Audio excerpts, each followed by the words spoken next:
부처님께서 돌아가시기 1년 전에 그 행적들, 법문을 하고 사람을 만나고 이런 과정들을 기술해놓은 열반경이라는 내용이 있습니다. 열반경.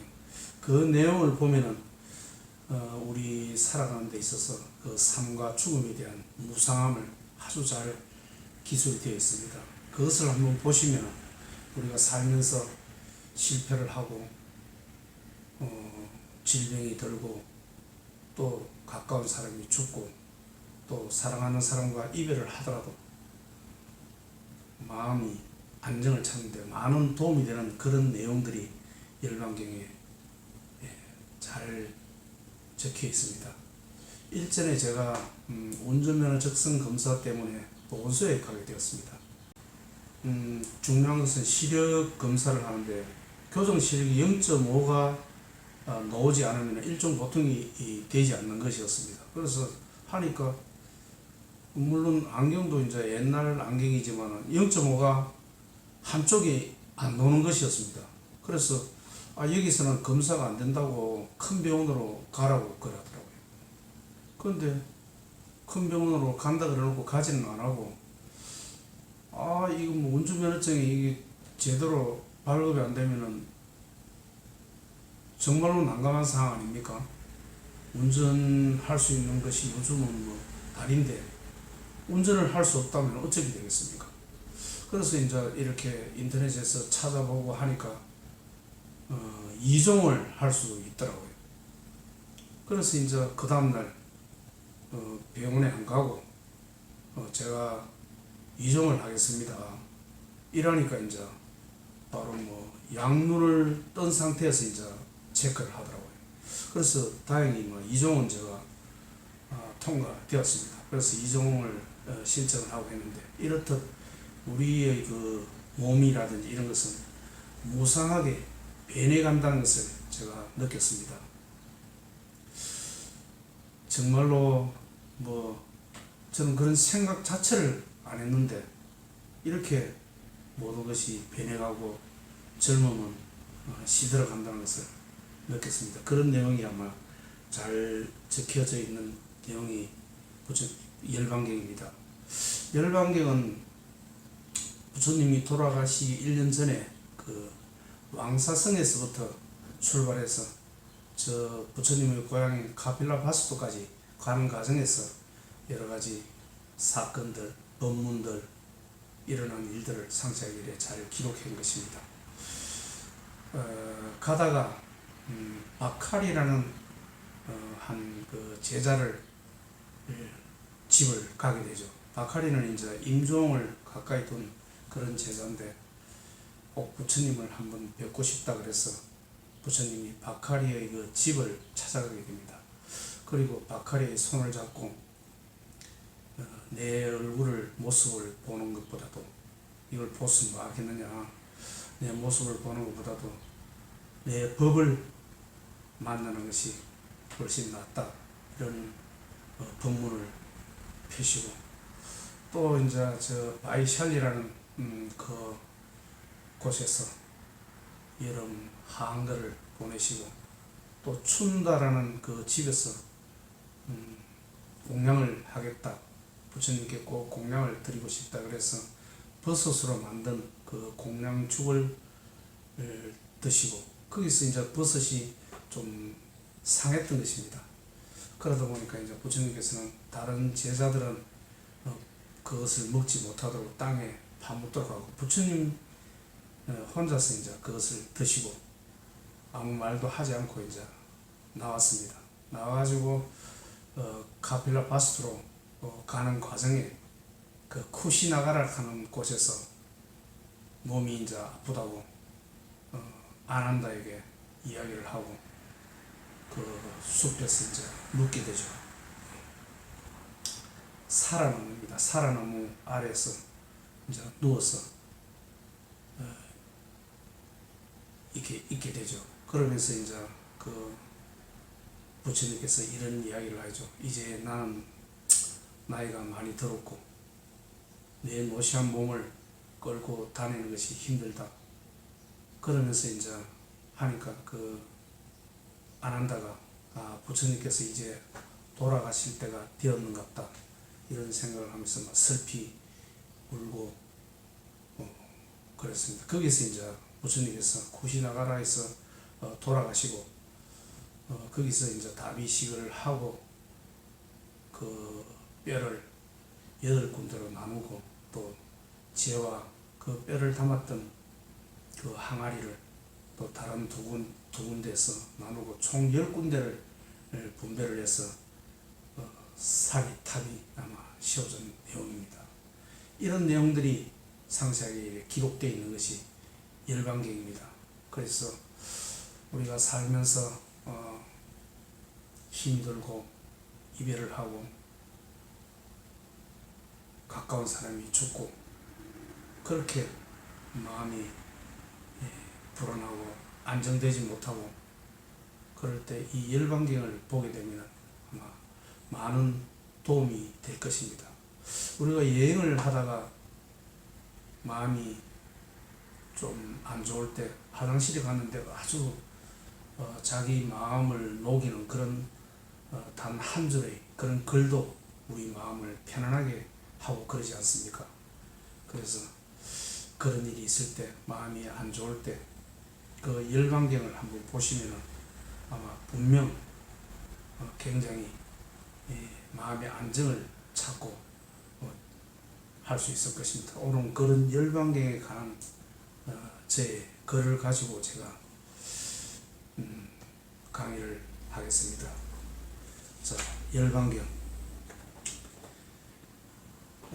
죽음으로 돌아간다 이런 내용의 글을 제가 블로그에 적은 내용입니다. 자, 열반경에 보면은 삶과 죽음의 무상함을 이렇게 적고 있습니다. 세상에 태어난 모든 것은 죽음으로 돌아가고 생명은 반드시 다할 때가 있다. 그렇죠. 생명은 다하고 삶과 태어난 것은 죽음으로 돌아갑니다. 제 육신도 그렇게 이렇게 변해간 줄 저는 깜짝 몰랐죠. 그래서 평이하게 운전을 하면서 살아갔던 그 일상의 일들이 얼마나 소중한 일이었는지 저는 그날 새삼 느꼈습니다. 우리 모두가 아마 그럴 것입니다. 우리는 일상적으로 뭐 움직이고 뭐 밥 먹고 하지 않습니까? 그런 일상이 사라질 때가 있다는 것입니다. 깜짝 놀랐죠. 제가 운전을 혹시 또 원할 수 있지 않을까 싶어서 이루어진 것은 반드시 무너지고 모아진 것은 반드시 흩어지기 마련이다. 열반경의 내용입니다. 젊음은 오랫동안 지속되지 않고 고통의 수레바퀴는 끝없이 구르고 굴러서 쉬지 않는다. 이것이 우리 인생입니다. 그러니까 부처님께서는 고라 그러죠. 괴롭다는 것입니다. 우리 인생이 이렇게 무상하게 변해되고 변화되고 흘러가는 것이기 때문에 괴롭다는 것이죠. 혹시 제 영상을 보시는 분이 이렇게 컴퓨터라든지 휴대폰이라든지 자주 보면 눈이 나빠지니까 그냥 휴대폰 덮어놓고 소리만 들으셔도 됩니다. 이 세상은 덧없는 것이므로 이 세상에 살고 있는 모든 존재에게 영원한 즐거움은 없다는 것입니다. 그렇죠. 저는 그 평범한 일상 운전하고 다니는 것이 그것이 얼마나 소중한 줄 제가 몰랐던 것입니다. 세상에 항상 하는 것은 아무것도 없다. 변한다는 것입니다. 그것을 저는 며칠 전에 운전 적성 검사를 하면서 깊이 느꼈죠. 태어난 것은 죽고 젊음은 늙어지고 모은 것은 반드시 흩어진다. 왜 그렇습니까? 연기법 때문에 그렇습니다. 연기법. 모든 것은 서로 영향을 주고받으므로 무상하게 변해간다는 것입니다. 그러니까 고정불변한 것은 없죠. 세월이 흘러감으로써 모든 것은 변화해 가는 것입니다. 고정불변한 것은 세상에 어떤 것도 없습니다. 그래서 이런 이야기가 있죠. 법을 보는 자 연기를 보고 연기를 보는 자 법을 본다고. 그러니 부처님 진리의 가장 핵심은 연기법입니다. 연기법으로 인해서 모든 것은 변화해 가죠. 나의 뜻과 관계없이 변화해 간다는 것입니다. 나의 뜻과 관계없이. 그러니 좋은 것을 잡으려 해도 잡을 수 없고, 나쁜 것을 오지 말라고 밀쳐내려 해도 나의 의사와 관계없이 마음에 들지 않는 것, 나쁜 것이 나에게 다가오는 것입니다. 그러니 우리 인간은 괴롭다는 것이죠. 연기법 때문에 그렇습니다. 자, 법을 보는 자 연기를 보고 연기를 보는 자 법을 본다 하였습니다. 세상에 존재하는 모든 것은 변해가죠. 연기와 이런 무상의 진리를 부처님 스스로 육신의 소멸로 우리들에게 분명히 보여주셨습니다. 몸소 우리에게 보여주셨던 것입니다. 부처님의 육신이 사라지는 것을 몸소 보여줌으로써 연기와 무상을 직접 우리에게 깨우쳤죠. 이처럼 귀한 가르침이 있겠는가. 자신의 죽음에 슬퍼하는 그 아난다에게 이렇게 이야기를 하였죠. 슬퍼하지 마라. 탄식하지 말라. 벌써 잊었느냐? 무릇 사랑스럽고 마음에 드는 모든 것과는 헤어지기 마련이고 없어지기 마련이고 달라지기 마련이기를 내가 그렇게 이야기하지 않았던가. 모든 것은 부서지기 마련이거늘 사라지지 않는다는 것은 있을 수 없는 일이다. 그렇죠. 사라지지 않는다는 것은 있을 수 없는 일이다. 그런 것을 두고 절대로 사라지지 말고 내 곁에 있으라고 한다는 것은 있을 수 없는 일이다. 그렇다면 부처님이 안 계시면 저희들은 앞으로 누구를 의지하며 어떻게 수행을 해야 되겠습니까? 이렇게 이제 아난다가 부처님께 이렇게 물은 것입니다. 그러니까 부처님께서 하신 이야기가 이렇습니다. 나는 그대들의 의지처가 아니라 자신을 의지하고 법을 등불로 삼아 살아라.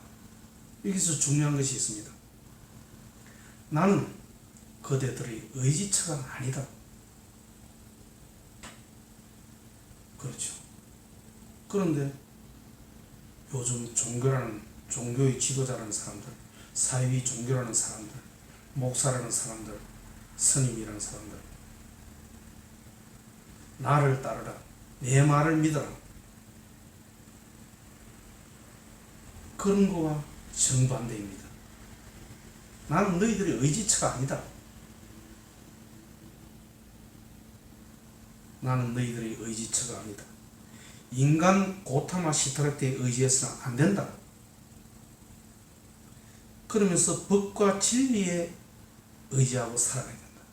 이것이 우리들이 많이 알고 있는 자등명, 법등명이죠. 나를 의지하지 마라. 다른 어느 누구에게도 의지하지 마라. 자신에게 의지하고 진리에 의지하라. 얼마나 인간적인 진실된 말입니까? 시중에 사이비 종교들 나를 믿으라, 나를 믿으면 천국에 간다, 극락에 간다, 이런 이야기를 많이 하지 않습니까? 부처님은 결코 나를 믿으라 하지 않습니다. 내가 설한 그 법마저도 잊으라 그럽니다. 그것도 왜? 인연에 의해서, 연기에 의해서 그 법이 맞지. 또 인연과 연기가 바뀌면 내 법이 틀릴 수 있다는 것입니다. 그러니 뗏목의 비유를 들어 이야기를 하셨죠. 우리가 괴로움의 강, 고통의 강이 있을 때 부처님의 법을 듣고 그것을 실천하면서 괴로움을 건넜더라면 이제서 그 법을 잊어버리고 자기 길을 가야 하는 것입니다. 그 법이 좋다 그래야 뗏목을 들고 돌아다닐 수는 없지 않습니까? 하물며 부처님의 법도 그렇게 말하는데 나를 따르라, 나를 믿어라. 그것은 있을 수 없는 일입니다. 자, 인간 고타마 시타르테에 의지해서는 안 되며 법과 진리에 의지하고 살아가야 한다. 분명히 말씀하셨습니다. 이렇듯 태어난 것은 죽음으로 돌아가고 생명은 다할 때가 있으며 이루어진 것은 무너지고 모아진 것은 반드시 흩어진다는 사실을 명심하셔야 하는 것입니다. 영원하지 않다는 것은 분명 우리 인간에게 고통입니다. 그렇죠.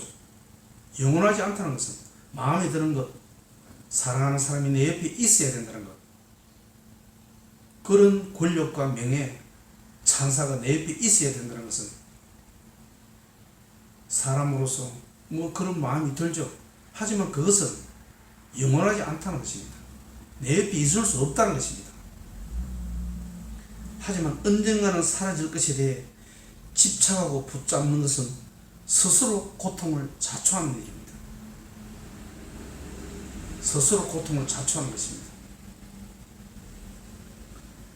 그런 사실을 알아야 하는 것입니다. 놓아버려야 하는 것입니다. 그것은 찾고 있는 불에 달구인 쇳덩이를 손에서 놓을 때만 우리는 그 집착의 고통에서 벗어날 수 있게 되는 것입니다. 놓아버려야 하는 것입니다. 놓아버리지 않고는 결코 마음에 드는 것, 사랑하는 것, 좋아하는 것, 그로 인한 고통을 받을 수밖에 없는 것입니다. 놓아버려야 하는 것입니다. 왜? 그것은 영원하지 않기 때문에 그렇습니다. 귀하다, 소중하다 하여 붙잡아 두지 말라. 언제까지 그런 것들이 내 곁에 있을 것이라고 기대하지 마라. 모든 것은 인연따라 잠시 머물다 인연따라 떠나간다는 것입니다. 그렇죠. 이것은 불멸의 진리입니다.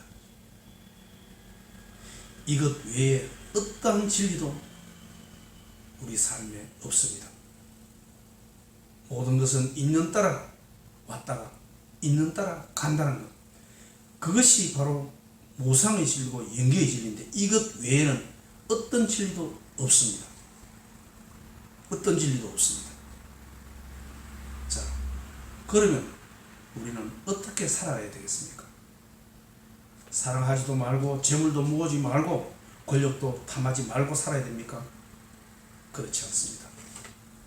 사랑하라, 재물을 모으라, 명예를 얻어라, 권력을 얻어라. 하지만 그것들은 분명 내 곁을 떠나간다는 사실을 알아야 하는 것입니다. 떠날 때 흔쾌히 보내줘야 하는 것입니다. 집착해서는 안 된다는 것입니다. 떠날 때 가슴 아파하지도 말고 너를 만나 즐거웠다고 행복했다고 말하며 모아줘야 하는 것입니다. 모아줘야 하는 것입니다. 중중무진 이 영계의 세상은 그런 것입니다. 우리 세상이 이런 것입니다. 무상한 것입니다. 그러므로 세상에 살고 있는 모든 존재에게 영원한 즐거움은 없습니다. 이것이 우리 살아가는 세상의 진리인 것입니다. 즉, 우리는 결국 죽음으로 돌아가지 않습니까? 이 죽음조차도 두렵지 않다면 그것은 부처님이 이야기하시는 영기와 무상의 진리를 확실하게 아는 사람입니다. 이 사람이 바로 아라함이라고 저는 말합니다. 사실 내게 소중한 것, 귀하게 여기는 것, 사랑스러운 것을 못 논다는 것, 얼마나 힘이 들고 어렵습니까? 인간으로서. 하지만 죽음마저 받아들이고 인정한다면 그것이 부처님이 이야기한 무상의 진리, 극치의 깨달음이 아니겠습니까?